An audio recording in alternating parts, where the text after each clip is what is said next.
Hi అండి అందరికి. ఈ రోజు ఇంట్లో నేను హెల్దీ స్నాక్ చేయబోతున్నాను. ఇవి కిడ్నీ బీన్స్ అండి. వీటిని కొద్దిగా ఎక్కువసేపు నానబెట్టాలి, ఎందుకంటే ఉడకడానికి మనకి టైం ఎక్కువ పడుతుంది. పచ్చి శనగలు, పచ్చి పెసలు ఉన్నాయి, వీటిని కూడా నానబెట్టేసి శనగ గుళ్ళు అను ఇంకా పచ్చి పెసలు నానబెట్టుకున్నాం కదా, వేసేస్తున్నాను.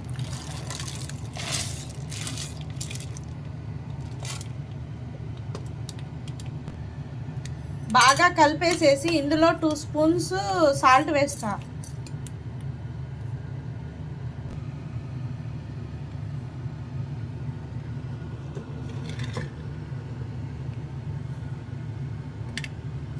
ఇప్పుడు బాగా కలిపేసేసి దీన్ని కొద్దిసేపు ఉడకనిద్దాం.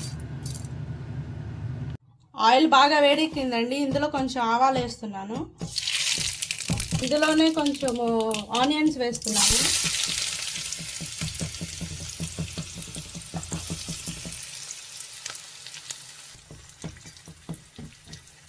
మరీ ఎక్కువగా ఫ్రై అవ్వాల్సిన అవసరం లేదండి, కొంచెం ఫ్రై చేసుకుందాము. ఇందులో కొంచెము కరివేపాకు వేద్దాం. మాకు ఇక్కడ కరివేపాకు పచ్చిది అంత ఈజీగా దొరకదండి, అందుకని మేము ఇలాగా కొంచెము ఇట్లాగా ఎండబెట్టింది తీసుకుని వాడుకుంటామండి. కరివేపాకు వేసుకుందాం. దొరుకుతుంది కానీ మన ఇండియన్ స్టోర్లు చాలా దూరం వెళ్ళాలండి, అక్కడ దొరుకుతుంది, అక్కడ దొరకదు మాకు ఈ కరివేపాకు. ఇందులో కొంచెం పసుపు వేసుకుంటున్నానండి, 1 స్పూన్ కారం, కొంచెం గరం మసాలా, అంతేనండి.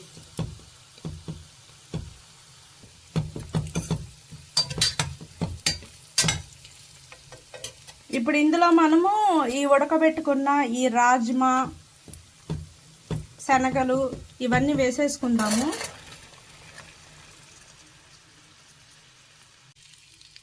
ఈ కిడ్నీ బీన్స్ మనకి రక్తంలో కొలెస్ట్రాల్ తగ్గిస్తాయంటండి, ఎముకల్ని బలంగా ఉంచుతాయంట, క్యాన్సర్ని కూడా రాకుండా చేస్తాయంట. దీనిలో చాలా పోషకాలు ఉంటాయి, తింటే చాలా మంచిది అని చెప్పేసి చాలామంది చెప్పడం నేను విన్నాను. మీరు కూడా ట్రై చేయండి. మన మామూలుగా కర్రీస్లో తిన్న వాళ్ళు ఇలా చేసుకుని తింటే చాలా బాగుంటుందండి, ట్రై చేయండి. ఇందులో కొంచెం కొత్తిమీర, పుదీనా మంచిగా చిన్నగా కట్ చేసుకుని వేసుకుంటే చాలా బాగుంటుందండి.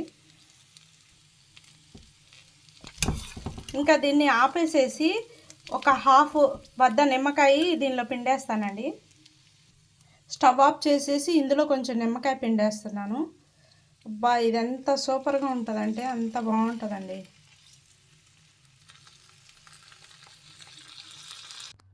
Tasty healthy snack ready